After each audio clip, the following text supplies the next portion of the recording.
it was really interesting after 2020. We went into that season with all the madness in the world and this thought process of, no one's going to get fired because of the economic ramifications and the pandemic and this, that, whatever, all these excuses.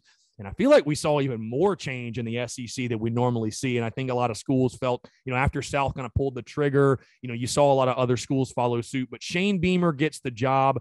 I've been most impressed with the way he's been able to change the entire energy. You talked about the energy in that stadium, even though it wasn't packed necessarily, the energy around Gamecocks football. And I know you guys on the SEC network have talked about these new coaching hires, who's going to have the most success, the challenge that lies for each coach. Just your overall thoughts on, first off, just Shane Beamer getting the job and just how you think his first preseason in Columbia has gone from what you could tell being in Columbia, being around him and being around the program, your overall thoughts on him leading into Saturday night, if you will.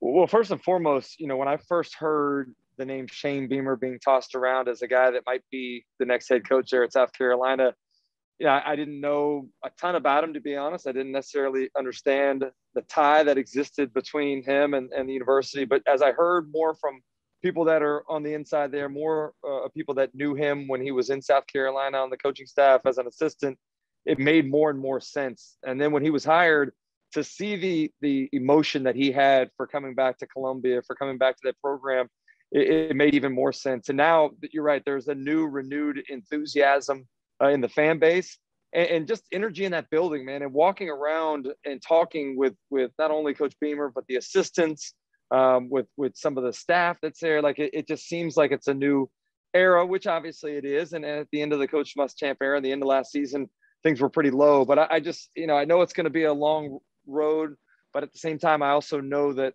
I think they got the right man for the job.